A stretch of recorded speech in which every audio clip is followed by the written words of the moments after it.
What is up, everybody? Welcome back to my channel, Mystic Watch, and today we got a brand new video. We're gonna be doing an analysis. Blazing Bash Sakura, the new body unit that just dropped on JP. She'll drop next week on Global. So this video inspired by Naruto Blazing. Shout out to the boy for giving me a little bit of extra push to make these analysis video. And of course, this upcoming weekend, me and Nagato are gonna be doing some sort of race. It'll probably be uploaded later than that. But, you know, something to keep out for if you guys are interested in that stuff. Let me know down below. Now, of course, analysis videos are definitely my forte because I'm a brown man. We in the engineering club. Back in the club. I don't know, that just sounds stupid. Okay, never mind. We in the analytical mode, the mindset, the big brain, you know, seeing further beyond, expanding the mind and the horizons. No, we're not really that important. But I like to run numbers, I like to do things like that. I like to come up with team comps, things of that nature. So we're going to be doing an analysis of Sakura, give you the rundown. How much damage she do, how good is she, how viable is she, why would you run her, is it even worth summoning for her, things like that. If that's the stuff you want to know, this is the right video for you. If not, you can just leave. Get the hell out of my goddamn channel right now.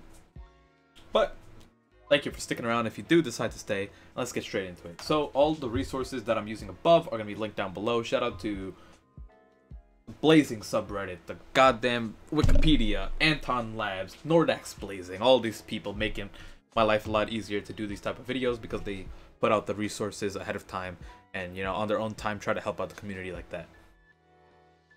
So this Sakura, these stats that you're looking at right here are already pilled, so just keep that in mind. 4-8 chakra, 46,836 health, 1970 attack, 276 speed, meaning 246 base speed. Let's take a look at her stats right here. These are Anton's translation. Thank you, Anton, for the great work. When it comes to doing an analysis video on Blazing Bash units, I really only care about their awakened version, and I only care about PvP.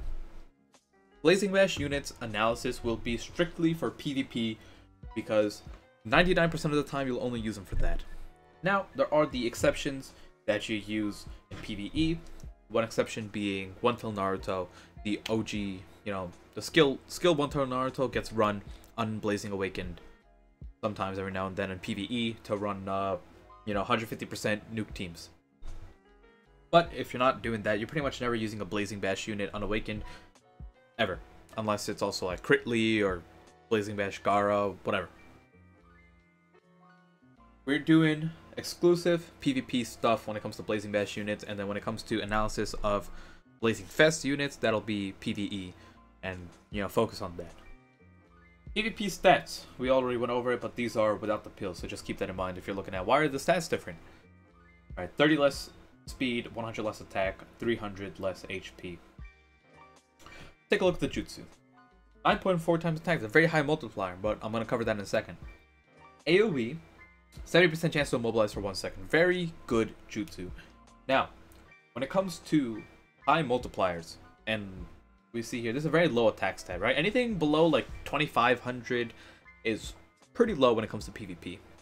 But they compensate that with the attack stat of the multiplier right there. Let's run some numbers, right? 1970 times 9.4. That gives us 18,000, right?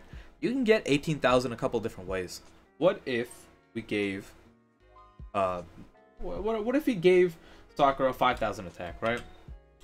So 18, we'll just, let's say we gave her 5,000 attack. That means you could have made the same exact jutsu with a 3.6 multiplier. What's the difference? Well, if she had a higher base attack, that means when she hits, she has mid-range, right? So that's a decent amount of range. When she does combination attack, she would do a lot more damage when she had base stuff. But the trade-off here, this is the big brain stuff that we're bringing in with our engineering degree, is, I don't actually have my degree yet. Okay. When you have a lower attack stat and higher multiplier, whenever you get your limit break, which is, it's, you know, somewhere down the line, like she ain't getting her limit break. The game will probably shut down before Sakura gets her limit break, okay? But this is for other units, just to give you guys a little bit of tidbit into insider knowledge. It's better for the unit to have a lower attack stat and a higher multiplier. Reason being is when they get their limit break, their attack stat will go up. Like Sakura's attack stat, for the most part, goes up, or not just her. When attack stats get limit broken, they go by a flat amount almost every time. So Sakura might get like 1,000. Like let's say she gets a 1,000, boost to her attack. So instead of 19,700, we'll just say that's like 2,000 attack. She has a 3,000 attack now, right? Just to show you the difference. After limit break, she has 3,000 attack. Let's times it by 9.4. All of a sudden, she's doing 28k off of her goddamn jutsu, which is nuts. But let's say, what did we say? 5,000 attack before, right? Let's say she went up to 6,000 attack, and we used that 3 point. It was 2 multiplier, I believe. Barely doing anything else, right? Oh, I think I did it wrong. What was it? It was. Now we're doing 6,000 times 3.2. That's still the wrong number. I did 3.5. It's 3.6, that's why. So let's do 6,000 times 3.6. There's a big difference. 21,000 versus 29,000. So this is a future-proofed Sakura. Keep that in mind, right? So if you summon for her now, she's probably not going to go to waste. But like I said, you're going to get a chance to limit break her in 42 years when this game is probably dead. Something to keep in mind. Going forward. Ultimate Jutsu, I don't really care because you're never going to get it in the game. If you get an Ultimate Jutsu in the game, you probably won the game anyways. 8 chakra, 30 times attack. Ignores damage reduction. Knocks him back. Restores own chakra by 3. Okay. Dupe abilities. Restores... She has 2 restore 250 HP, 1000 HP in PvP. She has a damage reduction for both bravery and wisdom by 30%. 10% chance of restoring chakra when attacking. Now, I don't know what her hit count is, but it's a very big deal as well. Her having a 8 hit count or more will literally make her like 40 times better. If she does not have an 8 hit count, it's not the end of the world, but having at least an 8 hit count is so much of a big difference, my god. Because this is, let's go over her jutsu range, right? So let's go over jutsu range.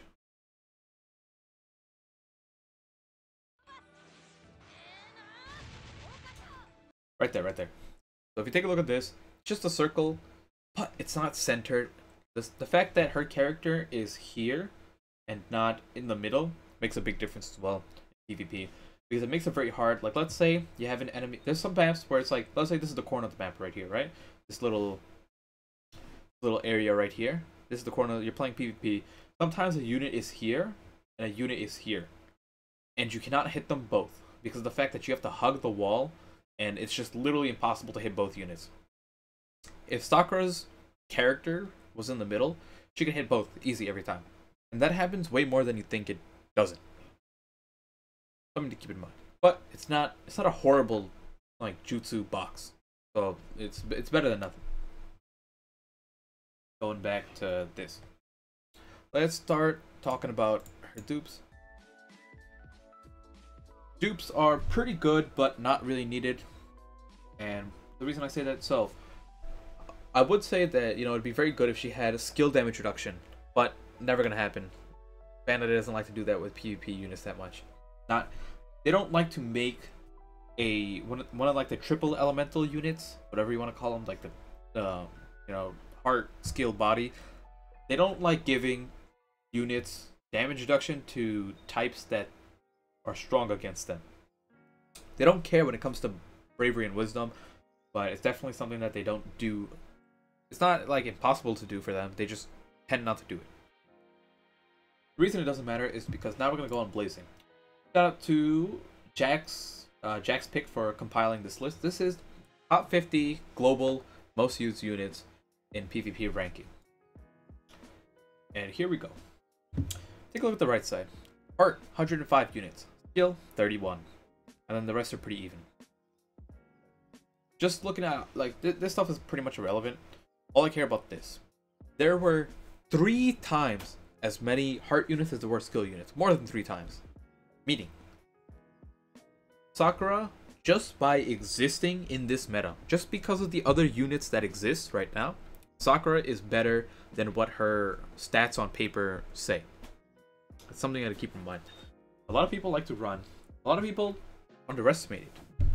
This Kakashi. This is the same kid Kakashi that came out with Obito.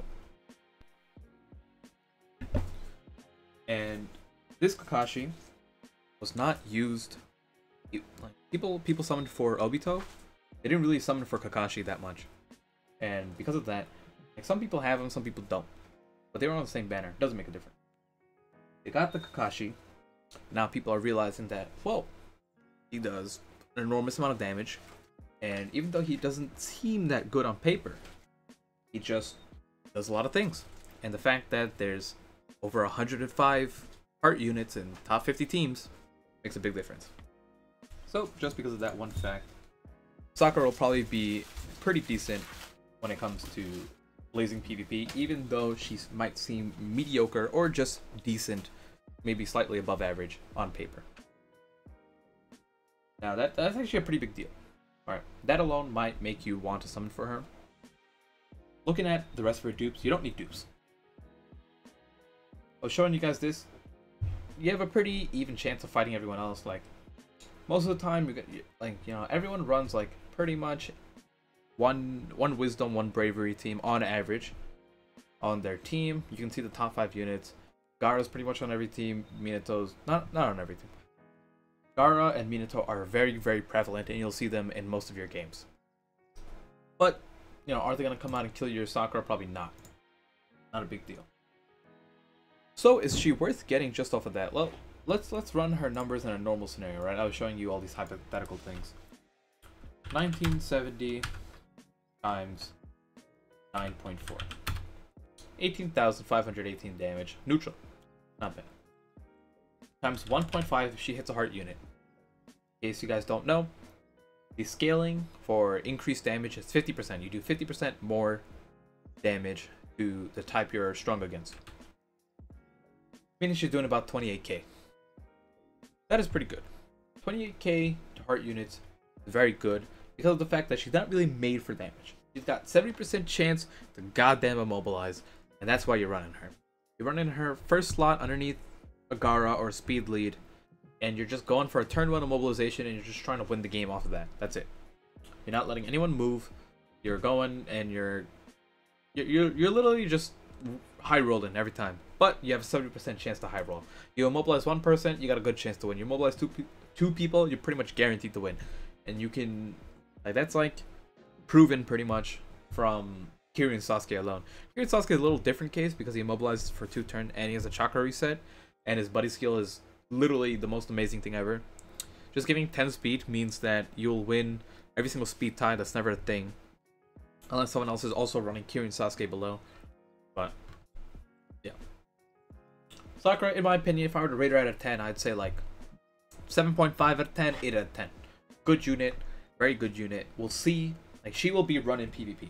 People might not go crazy to summon for her, but if you pull her randomly, you're probably gonna end up tossing her on a team. This will probably change. Like, all of a sudden, you might see a meta where skill units are super powerful, and when that comes, things will be different. Sakura might not be good anymore, but until then, Sakura's pretty decent. Probably gonna see her a lot, and the fact that she is guaranteed, she has a chance to be guaranteed on the 6th step of her banner, makes a pretty big difference. You can probably run through the whole banner and you might get Sakura pretty early and you can just stop. You don't even need to go for the guarantee because, like I said, you don't really need the dupes. Now, on top of that fact, there's probably other things you want to save your pearls for. Anniversary is rolling around. What? We just entered April, meaning we got how many months? So we got all of April, May, June, July. We got about 4 full months, and then August comes around and we got an anniversary. 4 full months. People might want to start saving their pearls because you know how much of a disaster last anniversary was. People still want to summon regardless. People like to have their 1,000 pearls. People like to have their whatever amount. Something to keep in mind. Sakura is not game breaking. She's not a must-have. It's just pretty good to summon on her, and she will be a strong unit for those who have her. Hopefully you guys enjoyed the video. If you did, consider leaving a like. Subscribe if you're new to the goddamn channel. And of course, comment anything that you want to see in the future. Next video will most likely be, the next analysis video will most likely be the new PvP Sasuke reward that came out for top 5,000. And I might make one on Sage 1 Naruto as well, going back a little bit. If you want to see more analysis videos and you want to see one on, more units than that, let me know. This is kind of like what I'm good at, pretty good at explaining things like that. If you want to see other educational type of videos, I'm not that entertaining, like I said, but I can explain things pretty well. Hopefully you guys enjoyed, and I'll see you all in the next one. Peace out.